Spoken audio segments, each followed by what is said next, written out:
students, welcome into the another session of the physics chapter number 2. Last session में हमने potential energy of the system of three charges देखा था, right? और similar kind of the theory यहाँ पर है. थोड़ा सा हल्का सा फ्लैश मैं आपको फिर से दे देता हूँ. हमने पहले क्या किया था, हमें तीन चार्ज को एस्टैब्लिश करना था किसी पॉइंट पर. तो हमने पहला चार्ज किसी ए पॉइंट पर लाए जिसके लिए वर्क डन 0 था क्योंकि वहां पे कोई फील्ड नहीं था. ठीक. फिर दूसरा चार्ज लाए पॉइंट बी पे. पॉइंट बी पर फर्स्ट चार्ज यानी Q1 का फील्ड था. हमने वर्क डन किया, वो पोटेंशियल एनर्जी के फॉर्म में स्टोर हो गया. ओके. फिर सी पे थर्ड चार्ज लाए Q3, बट वहां पे Q1 और Q2 दोनों का ही पोटेंशियल था. तो उसके अगेंस्ट हमें वर्क डन करने के लिए इनफाइनाइट से Q3 चार्ज को सी पॉइंट पे लाने के लिए दोनों के द्वारा जो निर्मित फील्ड है Q1 और Q2 द्वारा, उसके अगेंस्ट वर्क डन करना पड़ा. और वो हमारा वर्क डन Q3 चार्ज के पोटेंशियल एनर्जी के फॉर्म में स्टोर हो गया. ठीक है. और टोटल एनर्जी कितनी होगी वो उसका फॉर्मूला भी हमने डिराइव कर लिया. अब आज का हमारा जो पॉइंट है, the potential energy of system of two charge in external electrical field. ठीक है. यानी कि अगर हमारे पास दो चार्ज है जो पहले से एक्सटर्नल इलेक्ट्रिकल फील्ड में है, उसकी पोटेंशियल एनर्जी को हमें यहां पे डिफाइन करना है. उसमें और इसमें क्या फर्क है, वहां पे कोई फील्ड नहीं था और यहाँ पे एक्सटर्नल इलेक्ट्रिकल फील्ड पहले से मौजूद है. वहां पर हम पहला चार्ज लाते थे तो वर्क डन 0 था क्योंकि फील्ड नहीं था, और यहाँ पे पहले से फील्ड मौजूद है तो फर्स्ट चार्ज लाने में वर्क डन हमें करना पड़ेगा, वो 0 नहीं होगा. ठीक है. चलिए, तो सबसे पहले हम क्या करेंगे, दो चार्ज ले लेते हैं Q1 एंड Q2 और किसी ओरिजिन के रिस्पेक्ट में उनका पोजीशन वेक्टर R1 R2 है, ऐसा बोल देते हैं. Okay, so consider that the two charges Q1 and Q2 which is located at the position R1 and R2 with respect to some origin. Okay, and that both are placed in a electrical field. यानी दोनों के दोनों charges कोई electrical field के अंदर पहले से मौजूद है. ओके. अब हम इसकी पोटेंशियल एनर्जी कैलकुलेट करने के लिए क्या करेंगे, तो हम ऐसा कह सकते हैं कि Q1 को हम इनफाइनाइट डिस्टेंस से R1 पोजीशन पर लाएं. ओके. और हमें जो इलेक्ट्रिकल फील्ड के अगेंस्ट वर्क डन करना पड़ा वो उसके पोटेंशियल एनर्जी के फॉर्म में स्टोर हुआ. ओके. और वो वर्क डन या उसकी पोटेंशियल एनर्जी कितनी होगी, तो हम सिंपली लिख सकते हैं फॉर्मूला से that U1 is equal to Q1 into VR1. U is equal to QV formula है हमारे पास. ठीक है. सो Q1 को लेके आए कितने डिस्टेंस पर, R1 डिस्टेंस पर लेके आए. So Q1 into VR1 would be the potential energy to bring the charge from infinite distance to the point which is so called R1. ठीक है. क्लियर हुआ यहां तक. अब उसी तरीके से हमें क्या करना है, Q2 चार्ज को इनफाइनाइट डिस्टेंस से लेकर आना है. ठीक है.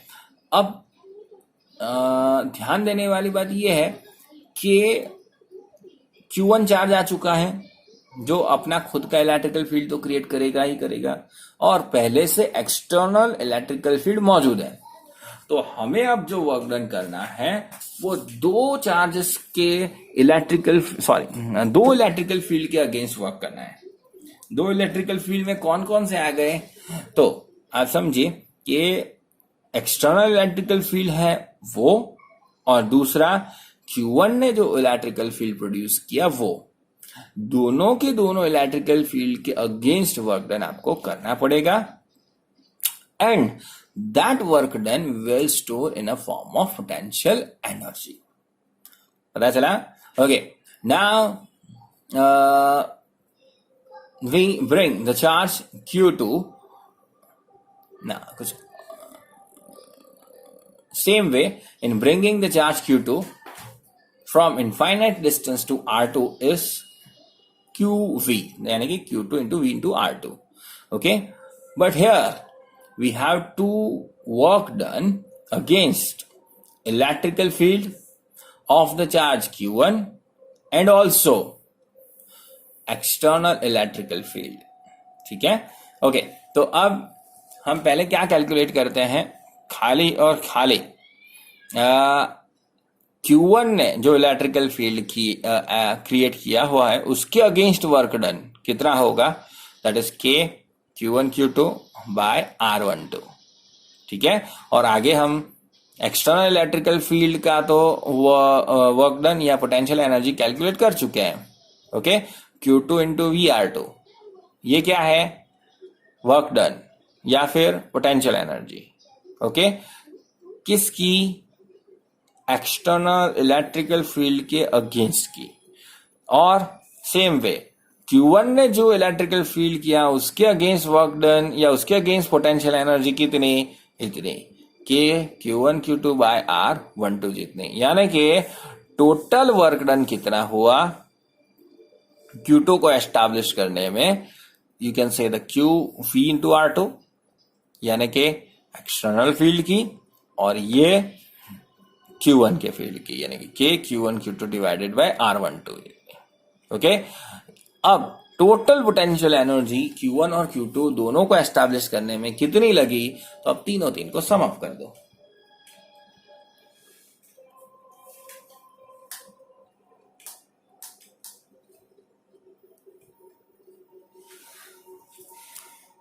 Okay, so total potential energy is equals to total work done. Total work done U is equals to पहला चार्ज जो हम लाए उसका वर्क डन या उसकी potential energy Q1 into VR1, कौन सा डिस्टेंस पर लाए, R1 पर. ओके, और फिर दूसरा चार्ज लाए तो दूसरे चार्ज को एक्सटर्नल फील्ड और Q1 के फील्ड दोनों के अगेंस्ट वर्क डन करना पड़ा, तो वो टोटल हमारा हो गया Q इंटू V2. ओके, और plus K Q1 Q2 by R12. ये हमारा फाइनल फॉर्मूला है. ओके, अगर potential energy of the system of two charges in external electrical field, बाह्य विद्युत क्षेत्र के अंदर दो अगर चार्ज रखे जाते हैं और उसकी पोटेंशियल एनर्जी पूछी जाती है, तो यहां तक थियरी खत्म हो जाती है. यहां से आगे हमने उसको डायपोल के फॉर्म में कन्वर्ट किया हुआ है, या डायपोल की जो हमने इक्वेशन बनाया हुआ है उसके साथ इसे हमने कंपेयर किया हुआ है. चलिए, तो डायपोल भी dipole system of two charges है. ठीक है, जहां पर केवल दो ही चार्ज होते हैं. तो समझिए ध्यान से कि हमने जो इक्वेशन बनाया पोटेंशियल एनर्जी का, ठीक है, उसको फॉर्म में लिखा हुआ है, यानी कि प्लस क्यू चार्ज की एनर्जी, तो वो होगा आपका पहला प्लस पॉजिटिव चार्ज आप लेके आ रहा है, तो दैट इज QV1 या QVR1. फिर नेगेटिव चार्ज की potential energy, so that is QVR2. और Q1 के यानी प्लस क्यू चार्ज के वजह से जो फील्ड क्रिएट हुआ उसके अगेंस्ट वर्क डन यानी कि Q1 Q2. अब दोनों Q है तो Q स्क्वायर, तो that is Q square by distance. तो डायपोल के बीच दोनों चार्जेस के बीच का डिस्टेंस किससे डिनोट किया जाता है, 2a से. ओके, तो ऊपर के जैसा ही फॉर्म जो हमने बनाया वो हमने डायपोल के लिए लिखा हुआ है यहाँ पे. QV1 तो ये पॉजिटिव चार्ज के लिए, फिर QV2 ये नेगेटिव चार्ज के लिए, और ये दोनों के बीच का डिस्टेंस के फॉर्म में लिखा हमने थर्ड वे. ओके, चलिए, अब यहां से Q कॉमन आउट ले लिया है, Q बाहर, ये जो बचा अंदर, और as it is third form. Okay, अब देखिए ध्यान से समझना आगे का point. Here the R1 R2 is position vector of the charge Q1 Q2 and the work done against the electrical field in bringing the charge from R1 to the point R2 stored in the form of potential energy. यानी कि किसी भी charge को R1 से R2 तक displace करने में जो एनर्जी की वर्क डन करना पड़ेगा वही उसके पोटेंशियल एनर्जी के फॉर्म में स्टोर हो जाता है. ठीक है, चलिए,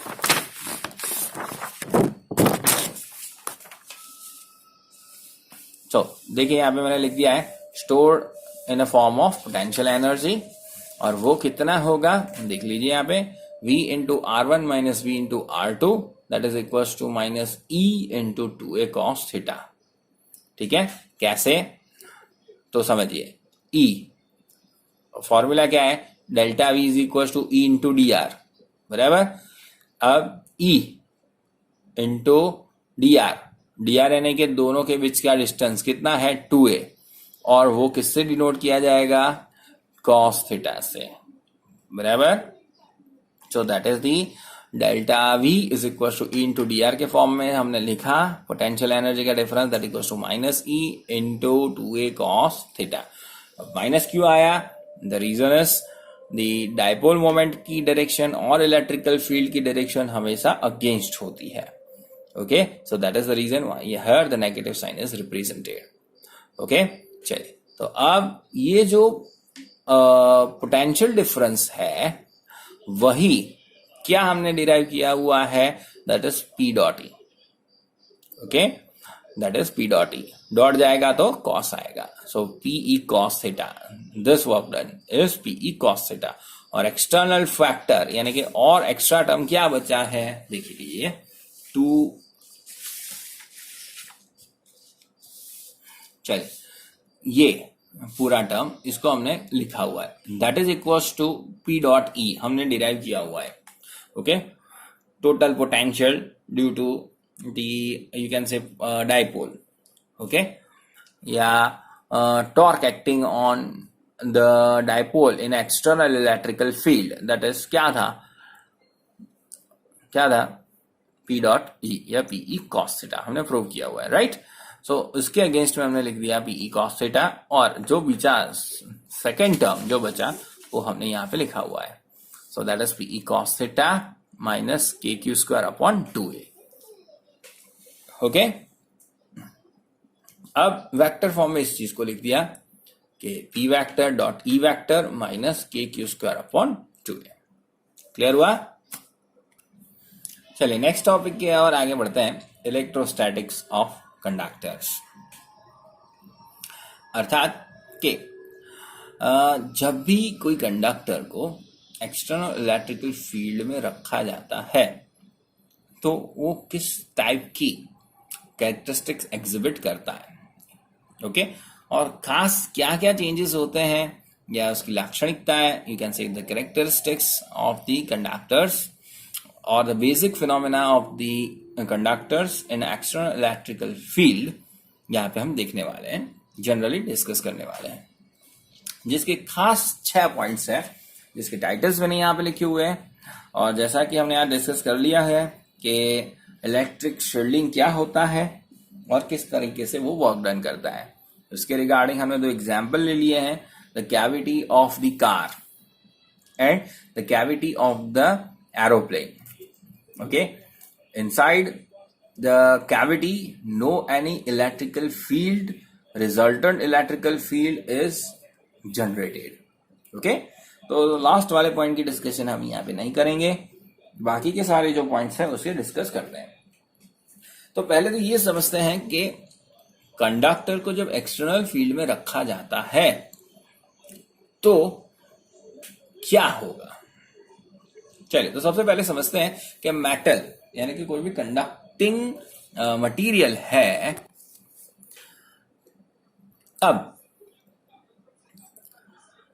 हर एक कंडक्टिंग मटेरियल यानी कि मेटल के पास उसके आउटर मोस्ट ऑर्बिट में एक्स्ट्रा इलेक्ट्रॉन्स होते हैं या अनपेयर्ड इलेक्ट्रॉन्स होते हैं, जिसे फ्री इलेक्ट्रॉन्स कहा जाता है। और नाम के ऊपर से पता चलता है कि ये जो इलेक्ट्रॉन्स हैं वो फ्री है मूव करने के लिए, बट मूव करते करते वो मेटल सरफेस के बाहर नहीं निकल जाएंगे। फ्री है बट इंटर एटॉमिक स्पेस के अंदर मूव करने के लिए फ्री है, पर मेटल सरफेस से बाहर आने के लिए फ्री नहीं होते हैं। Okay, so in a metal valence electrons are free to move and they can move within the metal, they can not move out of the metal surface. ठीक है, अब ध्यान से समझिए, जब भी इस टाइप के मटेरियल को एक्सटर्नल फील्ड में रखा जाता है तब इस सारे चार्जेस यानी कि सारे फ्री इलेक्ट्रॉन्स पर फोर्स लगता है, और फोर्स की डायरेक्शन में या फील्ड के अगेंस्ट या फील्ड की डायरेक्शन में वो मूव करना शुरू कर देंगे। जिस टाइप का जो चार्ज होगा उस टाइप का उस पर फोर्स लगेगा और फोर्स के तहत वो मूव करना शुरू कर देगा। क्लियर हुआ एक पॉइंट। अब वैसे हमने दूसरा एग्जाम्पल लिया हुआ है कि ये तो मेटल की बात हो गई। गैस की बात है तो गैस के अंदर ऑलरेडी फ्री इलेक्ट्रॉन्स होते हैं जो एक दूसरे के साथ टकराते रहते हैं, और आयॉन्स भी होते हैं जो एक दूसरे के साथ टकराते रहते हैं। Okay, now this ions and electrons are moving in opposite direction and hence in a gaseous form या गैस पे से इलेक्ट्रिसिटी पास हो सकती है पर्टिकुलर कंडीशन में। उसी तरीके से हम इलेक्ट्रोलाइट्स यानी कि केमिकल लिक्विड की बात कर ले तो इलेक्ट्रोलाइट्स में नेगेटिव और पॉजिटिव दोनों आयॉन्स होते हैं जो अपोजिट डायरेक्शन में मूव करते हैं। कैथोड और एनोड आपको पता होगा। ओके, शायद तक नहीं पता होगा तो केमिस्ट्री में आप पढ़ोगे कैथोड एनोड, और कैथोड और एनोड के बीच में जो प्रोसेस होती है in the presence of electrolyte होती है, और इलेक्ट्रोलाइट के कारण अब पॉजिटिव और नेगेटिव आयॉन्स अपोजिट डायरेक्शन में मूव कर सकते हैं और हमें कंडक्शन मिलता है। राइट, अब यहां पे इस टाइप के मटेरियल्स में यानी कि चाहे हम सॉलिड बोले या लिक्विड बोले या गैस बोले, हमें कंडक्शन यानी कि करंट जो मिलता है, ओके, तो अगर स्पेशली कंडक्टिंग मटेरियल यानी मेटल को एक्सटर्नल फील्ड में रखा जाए तो क्या कैरेक्टरिस्टिक को एग्जिबिट करता है उसके बारे में हम फर्स्ट पॉइंट यहां पे लिखा हुआ है कि inside a conductor electrostatic field is zero. ठीक है, पार्शियल तो मैं समझा चुका हूं और पॉइंट बाय पॉइंट समझाते हैं। तो अब किसी भी कंडक्टिंग मटेरियल के इनर सेक्शन में इलेक्ट्रिकल फील्ड या इलेक्ट्रोस्टैटिक फील्ड है वो हमेशा जीरो रहेगा। ठीक है, अब मान लीजिए कि कोई इलेक्ट्रिकल न्यूट्रल या चार्ज कंडक्टर है, ठीक है, और उसे हम एक्सटर्नल फील्ड के अंदर रखते हैं, तो और मान लो कि कंडक्टिंग मटेरियल न्यूट्रल है और उसे एक्सटर्नल फील्ड में रखा नहीं गया है, तो चार्जेस मूव कर रहे हैं। चार्जेस अंदर हमको पता है कि रैंडमली मूव करते रहते हैं। ठीक है, तो अगर रैंडमली मूव करते हैं तो क्या वो इलेक्ट्रिकल फील्ड के कारण मूव करते हैं? तो आंसर है ना, इलेक्ट्रिक फील्ड के कारण मूव नहीं करते हैं। अब हमने इस कंडक्टिंग पीस को यानी एक मेटल के टुकड़े को हमने एक्सटर्नल फील्ड में रख दिया है। एक्सटर्नल फील्ड के कारण अब क्या होगा कि इसके अंदर जो चार्जेस हैं वो जो रैंडमली मूव करते थे वो अब पर्टिकुलर डायरेक्शन में शायद मूव करेंगे या उन पर फोर्स लगना शुरू हो जाएगा। अब जो उनकी रैंडम मोशन थी वो अब रैंडम ना रहते हुए अब ओरिएंटेड हो जाएगी। अब ओरिएंटेड है कि नहीं है, बट उससे कंडक्टिंग मटेरियल के अंदर रिजल्टेंट इलेक्ट्रिकल फील्ड जनरेट नहीं होता है। और रैंडम मोशन जो करते हैं इलेक्ट्रॉन्स, तो हर एक डायरेक्शन में अलग अलग डायरेक्शन में भी अगर इलेक्ट्रिकल फील्ड का आप सम अप करोगे तो भी वो जीरो ही रहेगा। यानी कि moral of the story of the entire thing is inside inner region of the conductor electric field is always zero. ठीक है, अब बात करते हैं नेक्स्ट सेकेंड पॉइंट की। At the surface of a charged conductor electrostatic field must be normal to the surface at every point. यानी कि normal का मतलब क्या होता है? परपेंडिकुलर।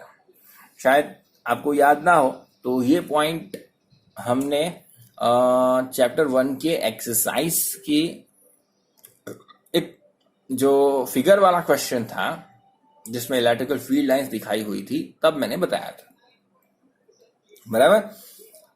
तो यहां पे फिर से एक बार डिस्कस करते हैं कि सरफेस के किसी भी पॉइंट पर at a surface of a charge conductor electrostatic field must be normal. यानी कि कोई भी पॉइंट के, चलो मान लो रेगुलर सरफेस है, जैसे कि ये एज है, स्क्वायर की कोई एज है, ये रेगुलर है, बराबर। तो कोई भी पॉइंट पे आप नॉर्मल इजीली ड्रॉ कर सकते हो इस तरीके से, बराबर। बट मान लो रैंडम सरफेस है इस तरीके से, बराबर, आड़ी ओड़ी, ओके, इरेगुलर सरफेस, तो on this irregular surface even at every point, किसी भी पॉइंट पे आप इलेक्ट्रिकल फील्ड की डायरेक्शन डिनोट करोगे तो वो उस पॉइंट के एग्जैक्टली परपेंडिकुलर ही होगी. Okay, so at the surface of a charged conductor the electrostatic field must be normal यानी perpendicular to the surface at every point or at that point. ठीक है, चलिए थर्ड पॉइंट लेते हैं कि interior of a conductor यानी कि inner side of the conductor can have no excess charge in static situation. Simple, you can say the interior region of the conductor, it do not possesses any extra charges or any charges. Okay, यह कि field zero है तो आप ये भी कह सकते हो कि चार्ज जीरो ही होगा. ठीक है, चार्ज नहीं है तो फील्ड नहीं ही होगा. बट हर तरीके से ये ट्रूथ नहीं है, बराबर. तो अब कैसे इसे एक्सप्लेन कर सकते हो? You can say that in a neutral conductor, the equal amount of the positive charge and negative charges are there. Okay? In every element, you can say that. Any charges cannot reside inside of the conductor. यानी कि कोई भी charge जो है वो metal के अंदर की साइड नहीं होता. All charges are belong to the surface of the conductor. उससे उल्टा सोचे, अगर ऐसा हो तो according to the Gauss law in that volume of the metal the resultant electrical would be there. यानी कि गॉसियन सरफेस ले लेते हैं किसी भी सर्कुलर या सिलेंड्रिकल के कोई भी, बराबर, और उतने वॉल्यूम का हम इलेक्ट्रिकल फील्ड फाइंड करें तो हमें वहां पे आंसर मिलेगा, बराबर. और जो हमारी आगे की दोनों ही मान्यताएं हैं या आगे के दोनों लॉ है या आगे की दोनों अंडरस्टैंडिंग जो है उसे गलत साबित कर देगा. ठीक है, क्यों और कैसे? If in inner region of the material और metal it possesses the charge, then we can thought a Gaussian surface around the region of it, and if it possesses the charge then it possesses the electrical field. So it means inner region of the metal there is electrical field, and we have just understood that inside of the conductor no any charge no any field. Okay, अगर ऐसा होता, अगर metal के inner reason में कोई extra charge है तो वहां पे एक्स्ट्रा फील्ड होना ही होगा. ओके, तो यहां से हम क्या कह सकते हैं कि अगर चार्ज नहीं है Q is equal to zero, तो और तो ही गॉस के नियम से हम क्या कह सकते हैं, इलेक्ट्रिकल फील्ड इज जीरो. इसका मतलब कि inner region of the material और मेटल द टोटल चार्ज और no any extra charge is there. Okay, Q is equal to always zero. Clear? Next point देखते हैं.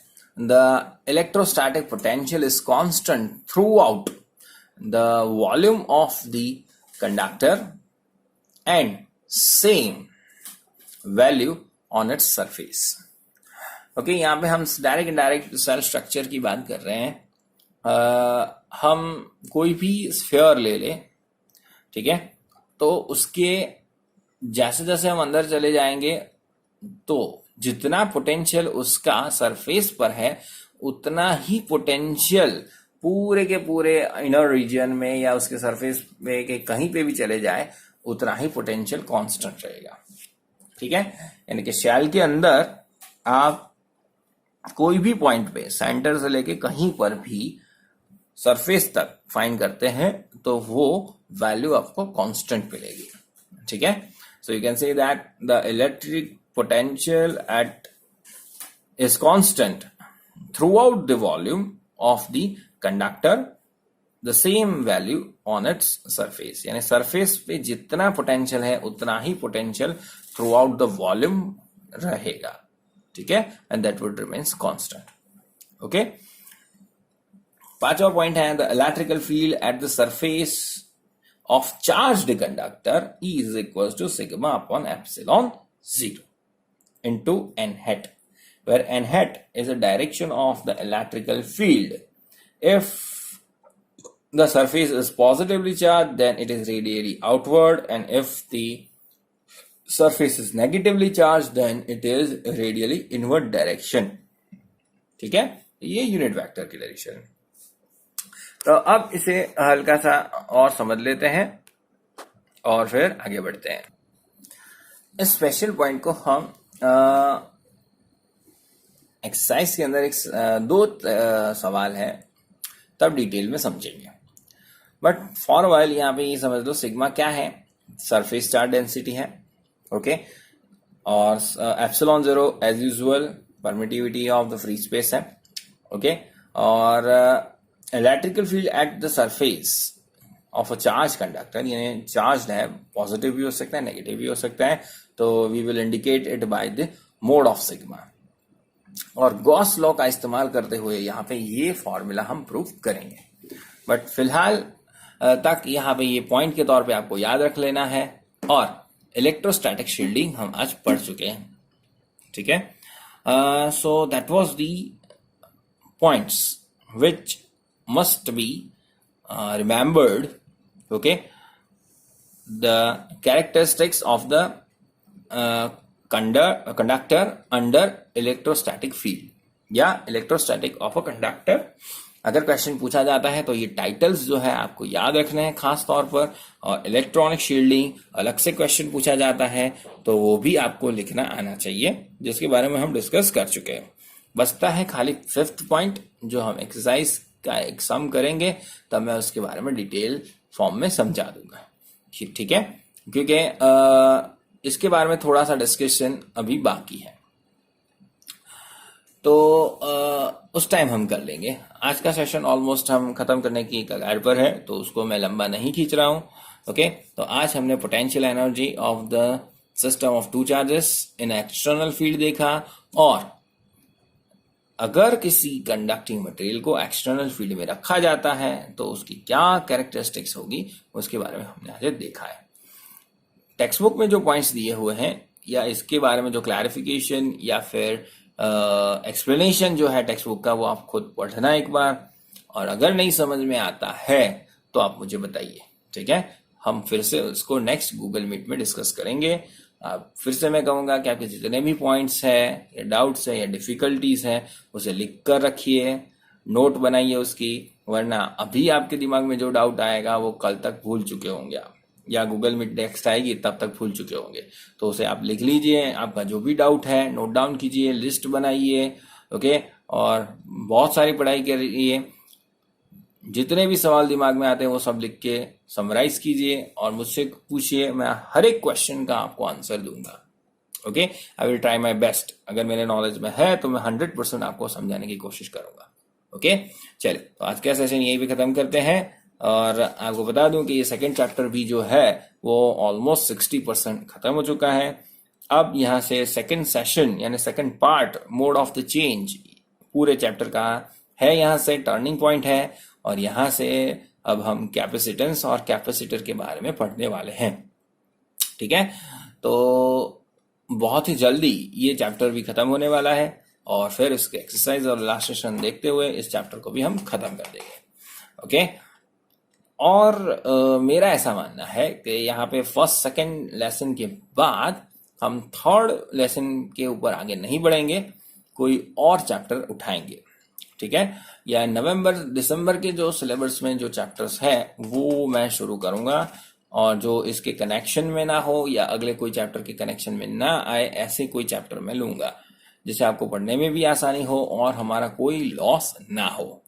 Loss in the sense might be possible that government will decide to open the school in a September session, and the course might be not necessary, ऐसा जरूरी नहीं है, that considered after September session, okay। तो अभी तक हमने पढ़ा है वो शायद कैलकुलेट हो ना हो, कुछ भी नहीं कहा जा सकता, ओके, बट आशा करते हैं कि हमारी मेहनत बेकार न जाए, ओके। और चैप्टर नंबर थर्ड है वो काफी बड़ा है, और अगर फर्स्ट सेकंड रखते हैं या सेकंड थर्ड रखते हैं, किसी एक चैप्टर को काटते हैं, तो हमारे लिए थोड़ी मुश्किल हो सकती है। इसके लिए हम क्या करेंगे, अब फर्स्ट सेकंड खत्म होने के बाद थर्ड नहीं कंसिडर करेंगे, फोर्थ उसके साथ जुड़ा हुआ है उससे भी नहीं लेंगे, फिफ्थ भी नहीं लेंगे, हम 6 7 पे या आगे के किसी चैप्टर्स पे जंप कर जाएंगे। ठीक है, that was my idea. Okay, आपका भी खुद का कोई व्यू है या आप भी कुछ बताना चाहते हो कि सर कुछ इस तरीके से स्टडी करें या हमारा रिव्यू ऐसा है, या आप कुछ आइडिया देना चाहो तो भी दे सकते हो मुझे ग्रुप के अंदर। ओके, तो आपका क्या सुझाव है, आपका क्या सोचना है इसके बारे में, वो मुझे आप खुद भी बताइएगा। ठीक है, चलिए, take care and be safe, bye bye.